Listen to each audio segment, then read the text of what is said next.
The poem of the man-God. The third year of the public life. Chapter 508.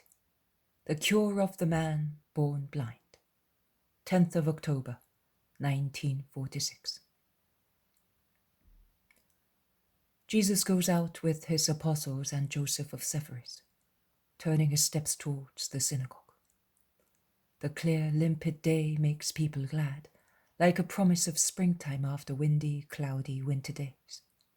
Thus, many people of Jerusalem are in the streets, some going to synagogues, some coming back from them or from other places, some with their families, wishing to leave the town and enjoy the sunshine in the country.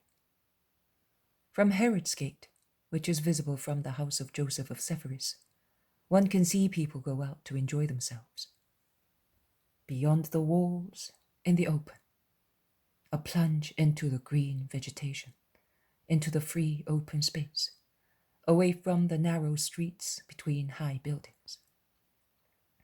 I think that the rural strip which ran around Jerusalem was purposely wanted by the citizens, who wanted to conciliate the walking limitations of the Sabbath with their wish for air and sunshine, to be enjoyed in the open and not only on roofed terraces of houses. But Jesus is not going towards Herod's gate. On the contrary, he turns his back to it, bending his steps towards the town centre. But he has only taken a few steps in the wider street, into which opens the little street where Joseph of Sepphoris' house is, when Judas of Kerioth draws his attention to a young man who is proceeding towards them, feeling his way by touching the wall with a stick, raising up his face deprived of eyes, in the gait typical of blind people. His garments are poor, although clean, and he must be well known to many people in Jerusalem, because more than one point him out, and some go towards him, saying, "Man, you have lost your way today. You have already passed the Moriah streets, and you are in Bethsaida." "I am not begging for alms today," replies the blind man with a smile. And still smiling, he proceeds towards the northern part of the town. "Master, look at him. His eyelids are sealed. Nay, I would say that he has no eyelids at all. His forehead is joined to his cheeks without any cavity, and no eyeballs appear to be underneath. The poor fellow was born like that, and he will die like that without seeing even once the light of the sun or the face of a man.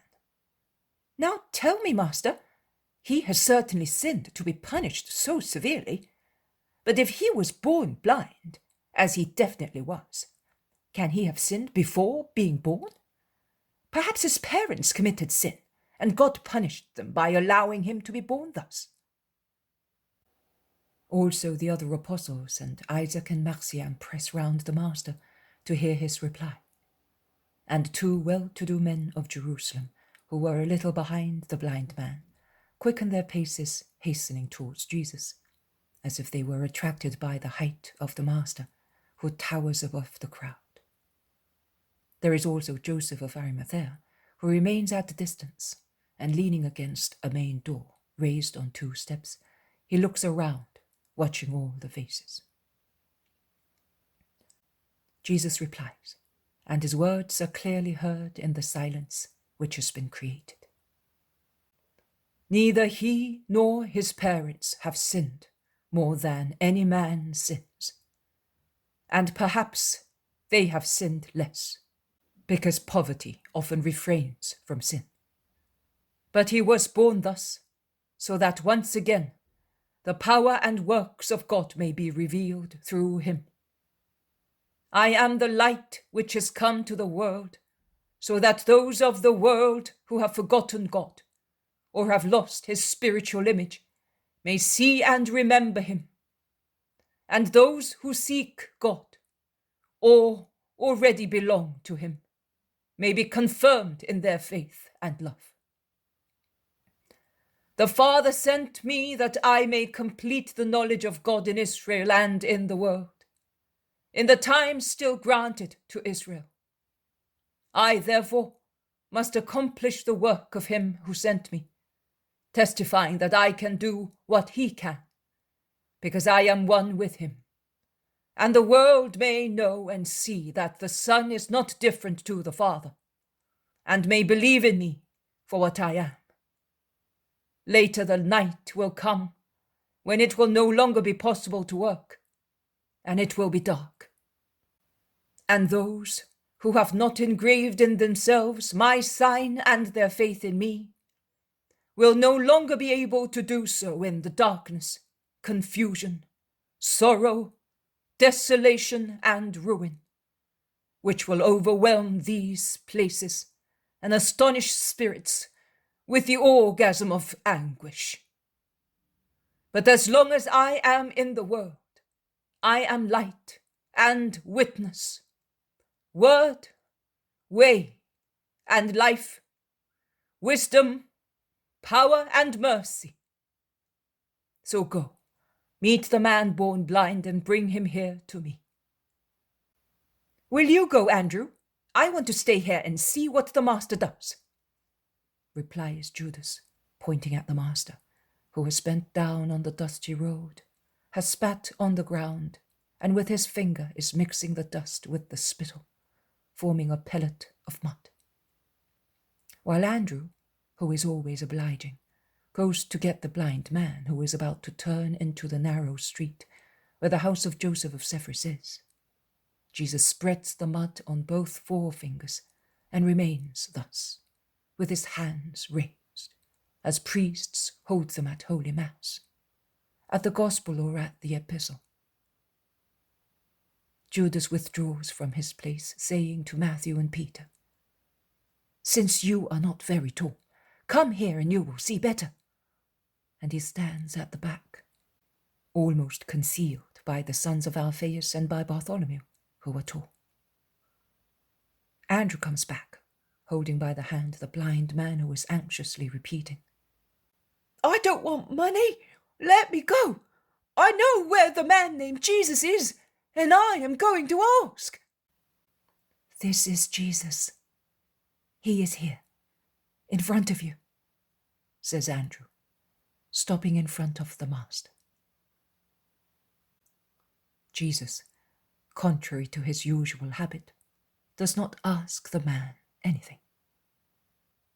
He at once spreads the little mud, which he has on his forefinger, on the closed eyelids, and says, "And now, go as quickly as you can to the pool of Siloam, and do not stop to speak to anybody." The blind man, his face soiled with mud, remains perplexed for a moment, and moves his lips to speak. He then closes them and obeys. His first steps are slow, as if he were pensive or disappointed. Then he quickens his pace, grazing the wall with his stick, walking faster and faster, as far as it is possible for a blind man, as if he felt being guided. The two men of Jerusalem laugh sarcastically, shaking their heads, and go away. Joseph of Arimathea, and this amazes me, follows them without even a word of greeting to the master, retracing his steps, that is, going towards the temple, whilst he was coming from that direction. Thus the blind man, the two men, and Joseph of Arimathea go towards the southern part of the town, while Jesus goes westwards, and I lose sight of him, because the Lord wants me to follow the blind man and his followers. After passing through Bethsaida, they all enter the valley which lies between Moriah and Zion. I think that in the past I heard it being called Tyropoeon. They go along it as far as Ophel. They walk around it. They come out on the street leading to the Siloam pool, always in the following order. First, the blind man, who must be well known in that quarter of common people. Then the two men. Last, at some distance, Joseph of Arimathea. Joseph stops near a poor house, and is half hidden by a box hedge that sticks out surrounding the little kitchen garden of the poor house. The two men instead go near the pool and watch the blind man, who cautiously approaches the large pool, and feeling the damp wall, puts one hand into the cistern and withdraws it, dripping water, and washes his eyes once, twice, 3 times. At the 3rd time he drops his stick and presses his face with the other hand, uttering a cry which sounds like a painful one. He then removes his hands slowly, and his previous painful cry changes into a shout of joy. "Oh, Most High, I can see!" And he throws himself on the ground, overwhelmed with emotion, his hands shielding his eyes and pressing his temples, anxious to see but troubled by the light. And he repeats, "I can see! I can see!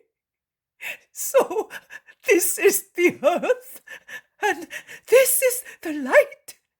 This is the grass which I knew only through its coolness."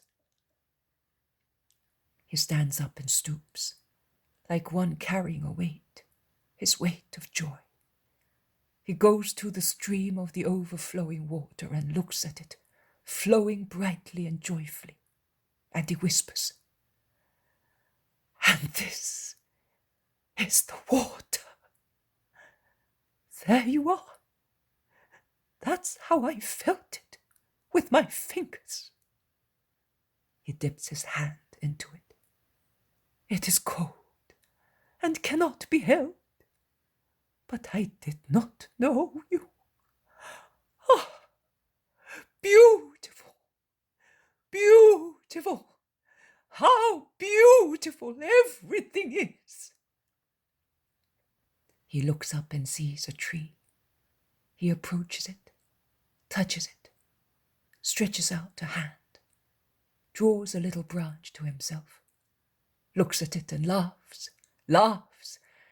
He screens his eyes with his hand to look at the sky, at the sun, and 2 tears stream down from his virgin eyelids, open to contemplate the world. And he lowers his eyes on the grass where a flower undulates on its stem and sees himself reflected in the water, and he looks at himself and says, "That's how I am." And he is amazed when he sees a dove come to drink a little farther away, and a little goat tearing off the last leaves of a wild rose bush, and a woman coming to the pool with a baby on her breast. And that woman reminds him of his mother, whose face is unknown to him, and raising his arms towards the sky, he shouts, "May you be blessed Most High, because of light, because of my mother, because of Jesus." And he runs away, leaving his now useless stick on the ground. The 2 men have not waited to see all that. As soon as they realized that the man could see, they ran towards the town. Joseph instead remains until the end, and when the blind man, who is no longer blind, darts past him towards the labyrinth of the lanes of the working-class neighborhood of Ophel, he leaves his place and retraces his steps towards the town, looking very pensive. The Ophel suburb, which is always very noisy, is now in a real turmoil. People are running in all directions, asking questions or replying to them.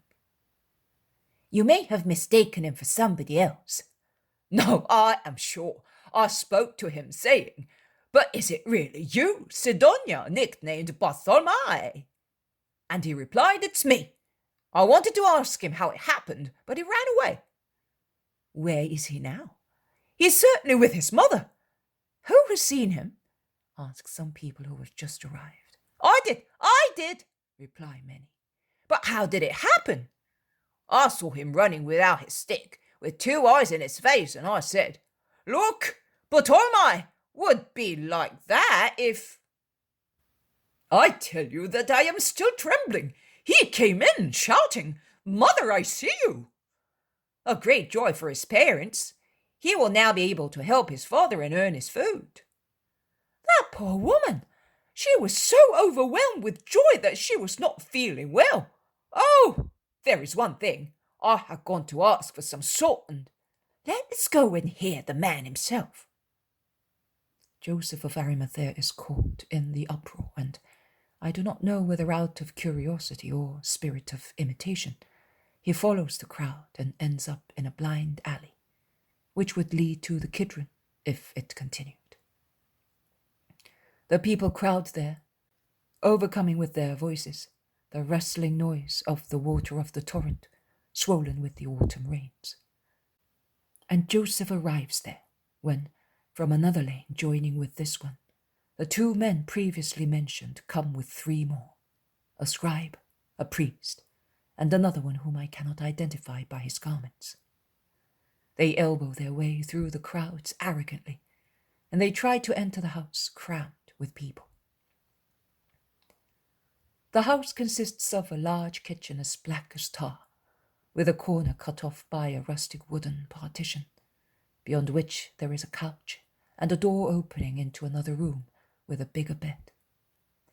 Through a door on the opposite wall one can see a small kitchen garden only a few square meters large. That is all. The cured blind man is speaking, leaning on a table, replying to those asking him questions, all poor people like himself, the common people of Jerusalem, of this suburb, which is perhaps the poorest in town. His mother is looking at him, standing beside him, and is weeping, drying her tears with her veil. His father, a man worn out by work, is rubbing his beard with a shaky hand. It is impossible also for the overbearing Judeans and doctors to go into the house, and the five are compelled to listen to the words of the cured man outside. "How were they opened? That man, whose name is Jesus, dirtied my eyes with some damp earth, and he said to me, 'Go and wash yourself in the pool of Siloam.' I went there, I washed myself. My eyes opened, and I could see." "But how did you manage to find a rabbi? You always said that you were unlucky, because you never met him, not even when he used to pass here going to Jonah at Gethsemane. And today, now that one never knows where he is." Yesterday evening, one of his disciples came and he gave me 2 coins, saying, 'Why don't you try to see?' I said to him, 'I have tried, but I never find Jesus who works miracles. I have been looking for him since he cured Arimathea, a girl of my suburb. But if I come here, he is there.' And he said to me, 'I am one of his apostles, and he does what I want. Come to Bethsaida tomorrow and look for the house of Joseph the Galilean, the one who sells dried fish, Joseph of Sepphoris, near Herod's gate, and the arch in the square on the eastern side, and you will notice that sooner or later he will be passing there or going into the house, and I will mention you to the master.' I said, 'But tomorrow is the Sabbath.' I wanted to say that he would not do anything on the Sabbath. He replied to me, 'If you want to be cured, that is the day, because afterwards we are leaving the town and you do not know whether you will ever meet him again.' I said also, 'I know that they are persecuting him. I heard about it at the gates of the temple enclosure, where I was going to beg. So I said that now that they persecute him, he will be less willing to be persecuted, and he will not cure me on the Sabbath.' And he replied, 'Do as I tell you. On a Sabbath you will see the sun.' And I went. Who would not have gone when one of his apostles says so? He also said to me, 'I am the one to whom he listens most, and I came especially because I feel sorry for you and because I want his power to be displayed brightly after they despised him. You who were born blind will make it shine. I know what I'm saying. Come and you will see.' And I went, and I had not yet arrived at Joseph's house when a man took me by the hand. But by his voice I knew that he was not the man who spoke to me yesterday. And he said to me, "Come with me, brother." But I did not want to go. I thought he wanted to give me some bread and money, perhaps some clothes, and I repeatedly asked him to let me go, because I had heard where I could find the man named Jesus. And he said to me, "This is Jesus here, in front of you." But I could not see anything, because I was blind. I felt 2 fingers, covered with wet earth, touch me here and here, and I heard a voice say, "Go to the Siloam pool quickly and wash yourself and do not speak to anybody." And I did so. But I was downhearted, because I was hoping to see at once, and I almost concluded that it was the joke of some heartless youngsters, and I almost decided not to go.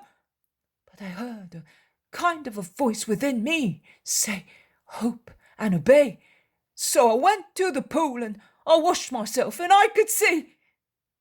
And the young man stops ecstatically, remembering the joy of his first vision. "Let that man come out! We want to question him!" shout the 5 men. The young fellow elbows his way through the crowd and goes to the door. "Where is he who cured you?"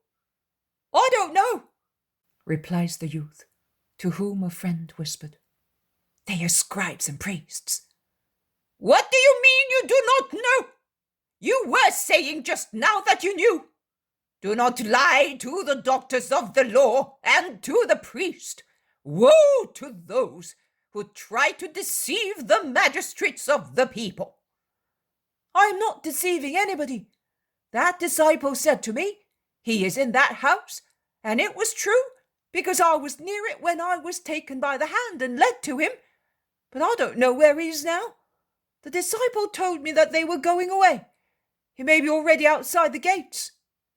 "But where was he going?" "And what do I know about that? Perhaps he's going to Galilee, considering how he is treated here." "You disrespectful fool! Be careful how you speak, you scum of the mob. I asked you, which way did he go?" "But how can you expect me to know if I was blind? Can a blind man say which way another man is going?" "All right, come with us." "Where are you taking me?" "To the chiefs of the Pharisees." "Why? What have they got to do with me? Did they perhaps cure me? And I have to thank them? When I was blind and I used to beg, my hands never felt one of their coins. My ears never heard a merciful word of theirs, and my heart never felt their love. What shall I say to them? I have only one person to thank, in addition to my father and mother who have loved me, a poor wretch, for so many years. And that is Jesus who cured me, loving me with his heart, as my parents loved me with theirs. I am not coming to the Pharisees. I am staying with my mother and father, enjoying the sight of their faces, while they delight in looking at my newly born eyes. So many springtimes after the one in which I was born, but I did not see the light." "Stop chattering! Come and follow us." "No, I'm not coming. Have you ever wiped a tear of my mother, depressed by my misfortune, or a bead of perspiration of my father, exhausted with work? I can do that now with my present appearance, and according to you, I should leave them and follow you." "We order you to come. Orders are not given by you, but by the temple and the chiefs of the people. If the pride of being cured blunts your mind, so that you do not remember that we give orders, we will remind you. Come on, go on." "But why must I come with you? What do you want of me?"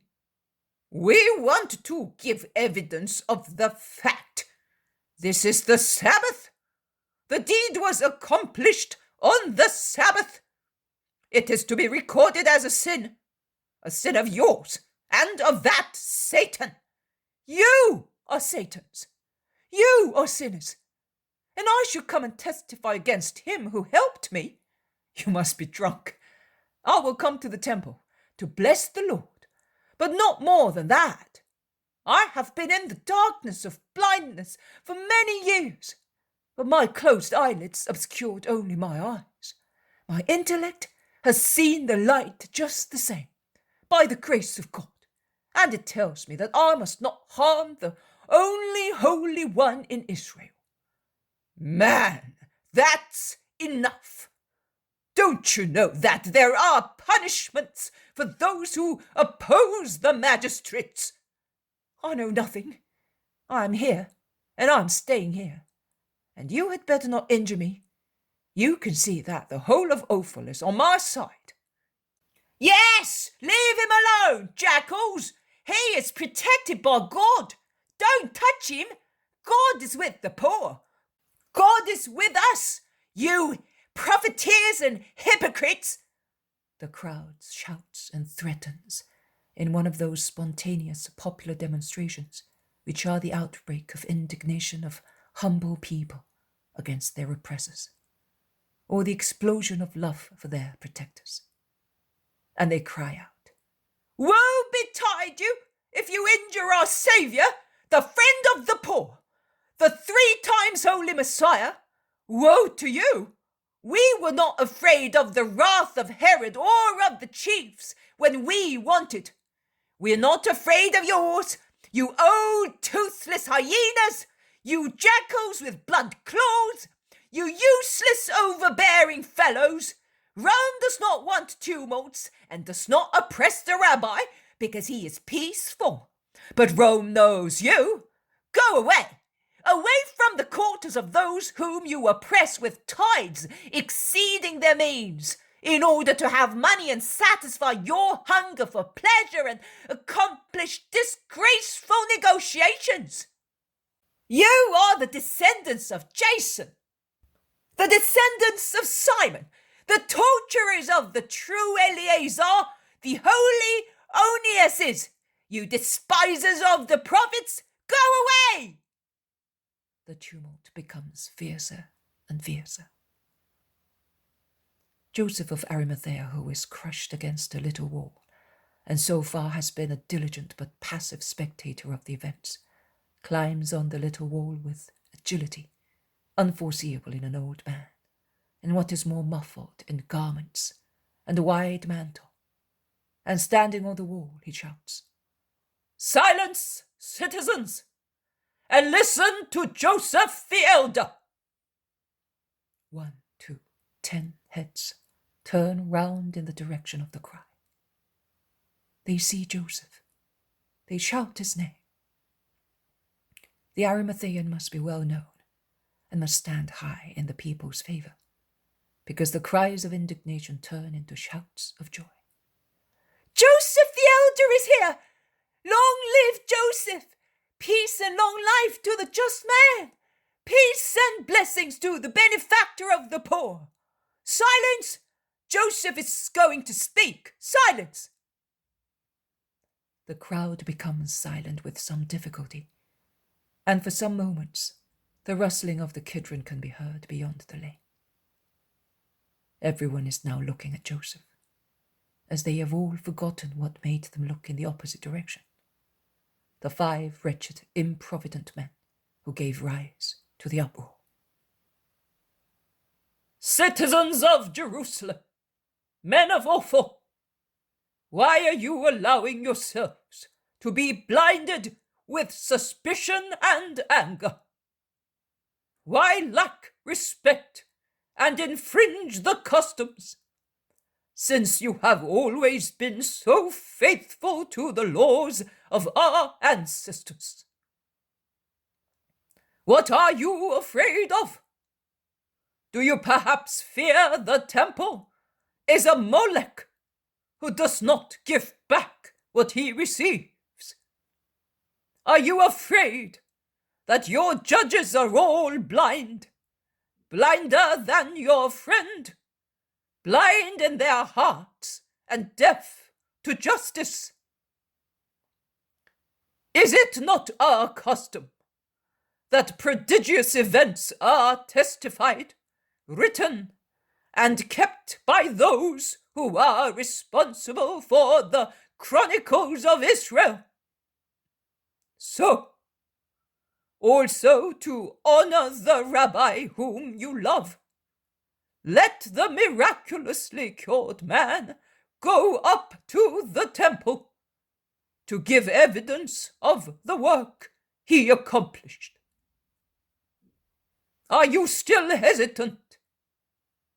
Well, I stand surety that no harm will befall Bartolomei. And you know that I do not lie. I will escort him up there like a son dear to me. And then I will bring him back here. Believe me, and do not turn the Sabbath into a day of sin by rebelling against your chiefs. What he says is right. We must not do that. We can believe him. He's a just man. His voice is always predominant in the good resolutions of the Sanhedrin. The people consult with one another, and they end up shouting, "Yes, we will trust our friend to you." They then address the young man. "Come, be not afraid. With Joseph of Arimathea, you are as safe as you would be with your father, and even safer." And they open out so that the young man may go to Joseph, who has come down from his improvised pulpit. And while he passes by, they say to him, "We're coming as well. Don't be afraid." Joseph, in his beautiful, sumptuous woolen clothes, lays one hand on the young man's shoulder and sets out. The grey worn tunic of the young fellow and his short mantle rub against the dark, red, wide tunic, and even darker, sumptuous mantle of the old member of the Sanhedrin. Behind them there are the 5 men, then a large crowd from Ophel. They are now at the temple. After crossing the central streets, attracting the attention of many people who point out to one another the previously blind man, saying, "It's the blind fellow who used to beg, and now he has eyes. Perhaps it's one like him. No, it's certainly the same man, and they are taking him to the temple. Let's go and see." And the train becomes longer and longer until they all disappear within the walls of the temple. Joseph leads the young man into a hall, which is not the Sanhedrin, where there are many Pharisees and scribes.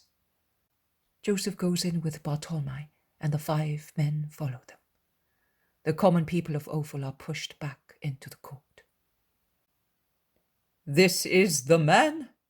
I brought him here myself, because I was present, without being seen, at his meeting with the rabbi and at his recovery. And I can tell you that it was completely accidental, as far as the rabbi is concerned. The man, you will hear this yourselves, was led, or rather invited to go where the rabbi was, by Judas of Kerioth, who is known to you. And I heard, and these 2 who were with me also heard, because they were present, how Judas induced Jesus of Nazareth to work the miracle. I now testify here that if there is one who ought to be punished, it is neither the blind man nor the rabbi, but the man from Kerioth, who, God sees whether I am lying in saying what I think, is the only one responsible for what happened, as he provoked it with deliberate maneuver. That is my statement." "What you state does not cancel the fault of the rabbi. If one of his disciples sins, the master must not commit sin. And he sinned by curing this man on a Sabbath. He accomplished a servile work."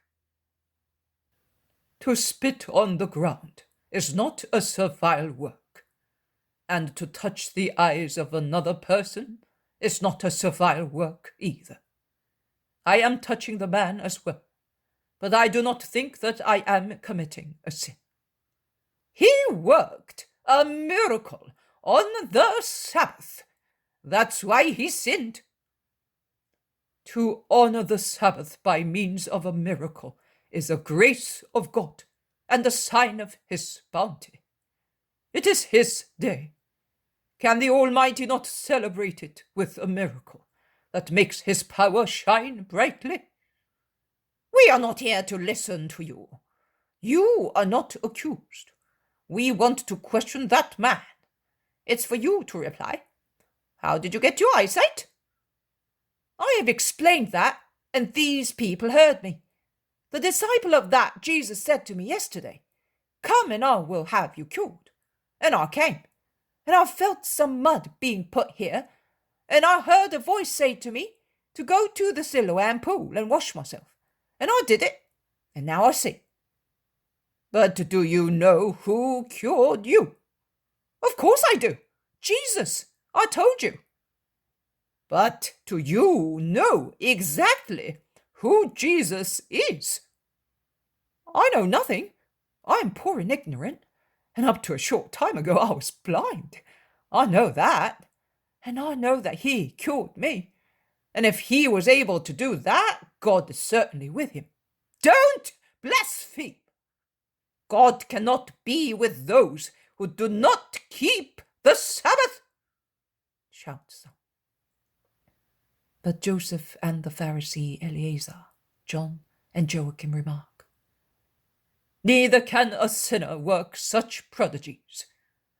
Have you been seduced as well by that possessed man? No, we are just, and we say that if God cannot be with those who work on the Sabbath, neither can man make a fellow born blind see without the help of God," says Eleazar calmly, and the others nod in assent. "Are you forgetting about the demon?" shout the evil-minded enemies irritably. "I cannot believe, neither you believe, that the demon may work a deed capable of making one praise the Lord," says John the Pharisee. "And who is praising him?" "This young man, his relatives, the whole of Ophel, and I with them, and with me all those who are just and God-fearing in a holy way," replies Joseph. The evil-minded ones, now held up to ridicule, not knowing what to object, assail Sidonia, nicknamed Ptolemy. "What do you say to him who opened your eyes?" "As far as I am concerned, he is a prophet, and he is greater than Elijah, with the son of the widow of Zarephath, because Elijah brought the soul back into the boy. But this Jesus has given me what I had never lost, because I never had it, my eyesight. And if he made my eyes in a flash with nothing except a little mud, whilst my mother had not been able to make them in 9 months with flesh and blood, he must be as great as God who made man with mud." "Go away! Go away, you blasphemer! Liar! Corrupted!" And they eject him as if he were possessed. "The man is lying. It cannot be true. Everybody knows that a person born blind cannot be cured. It must be one like Ptolemy, and the Nazarene has prepared him, or Ptolemy has never been blind." Upon hearing such an astonishing statement, Joseph of Arimathea bursts out. "It is known since the days of Cain that hatred blinds people, but that it makes them fools was not yet known. Do you think it credible that a man may reach maturity pretending that he is blind just to wait for a probable and very remote clamorous event? Or that Ptolemy's parents do not recognize their son, or that they lend themselves to this deception? Money can do everything, and they are poor. The Nazarene is poorer than they are. You are lying. Sums worthy a satrap pass through his hands. But don't stay there for a moment. That money is for the poor. It is used for a good purpose, not for falsehood. How you defend him! And you are one of the elders. Joseph is right. The truth is to be told, whatever the office a man may hold, says Eleazar. Go and call the blind man back. Make haste and bring him here again, and let others go to his parents and bring them here, shouts Helkai, opening the door and giving orders to some people waiting outside. And his mouth is almost covered with foam. So much is he choking with anger. Some people run here, some there. The first to come back is Sidonia, nicknamed Bartolomei, who is surprised and annoyed. They push him into a corner, watching him as a pack of hounds gaze at game. Later, after some time, his parents arrive, surrounded by a crowd. You two come in! All the others out! The two go in, looking frightened. They see their son in the corner, unharmed, but under arrest. His mother moans, Son! And this was to be a happy day for us. Listen to us. Is that man your son? Asks one of the Pharisees rudely. Of course he is our son. And who would it be if it were not him? Are you really certain? The father and mother are so amazed at the question that they look at each other before replying. Answer my question! Noble Pharisee, do you think that a father and a mother may be deceived with regard to their child? Says the father humbly. But can you swear that? Yes, that for no amount of money you have been asked to say that this is your son, whereas he is one like him. Asked to say? And by whom? Swear? Yes, 1,000 times the name of the altar, and in the name of God if you wish so. His assertion is so resolute that it would discourage the most pig-headed person. But the Pharisees are not disheartened. They ask, But was your son not born blind? Yes, he was. His eyelids were closed, and there was nothing under them. How come he can now see? He has eyes, and his eyelids are open. You are not going to tell me that eyes grow just like that, like flowers at springtime? And that eyelids open just like the calyx of a flower, says another Pharisee, laughing sarcastically. We know that this man has really been our son for almost 30 years, and that he was born blind. But we do not know how he can now see, or who opened his eyes. In any case, ask him. He's not an idiot or a little boy. He is well on in age. Ask him and he will tell you. You are lying. In your house, he said how he was cured and by whom. Why do you say that you do not know? Shouts one of the two men who had always followed the blind man. We were so dumbfounded with amazement that we did not listen to him, the two reply apologetically. The Pharisees turn to Sidonia, nicknamed Bartolomei, saying, Come here and give glory to God if you can. Don't you know that he who touched your eyes is a sinner? Don't you know? Well, you had better know. We are telling you because we know. Who knows? It may well be as you say. I don't know whether he is a sinner or not. I only know that previously I was blind, and now I can see, and quite clearly. But what did he do to you? How did he open your eyes? I have already told you, and you did not listen to me.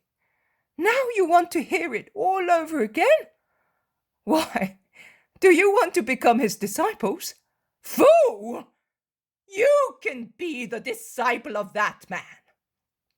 We are the disciples of Moses, and we know everything about Moses, and that God spoke to him. But of this man we know nothing. Where he comes from, and who he is, and no prodigy of heaven points him out as a prophet. And that is just what is wonderful, that you do not know where he comes from, and you say that no prodigy points him out as a just man. But he opened my eyes, and none of us in Israel had ever been able to do that, not even the love of a mother and the sacrifices of my father. But there is one thing that we all know, both you and I, that is, that God does not hear sinners, but only those who fear God and do his will. In no part of the world it has ever been heard that anyone was able to open the eyes of a man born blind. But this Jesus has done that. If he did not come from God, he would not have been able to do it. You are born a sinner through and through, and you are disfigured in your spirit as you were in your body, and even more so, and you pretend to teach us? Go away, cursed abortion, and become a demon with your seducer. Go away, all of you, foolish, sinful populace. And they eject the son, father, and mother, as if they were 3 lepers. The 3 go away quickly, followed by their friends. But when he is outside the enclosure, Sidonia turns round and says, And you can stay where you are, and say what you like. The truth is that I see, and I praise God for it. You may be demons, not the good one who cured me. Be quiet, son. Be quiet, lest it should be detrimental to us, moans his mother. Oh, mother, has the air in that hole poisoned your soul, as you used to teach me to praise God in my misfortune? And now you cannot thank him in our joy, and you are afraid of men. If God has loved me and you so much as to grant us the miracle, will he not be able to defend us from a handful of men? Our son is right, woman. Let us go to our synagogue to praise the Lord, since they have driven us out of the temple. And let us go at once, before the Sabbath is over. And hastening their paces, they disappear in the lanes in the valley.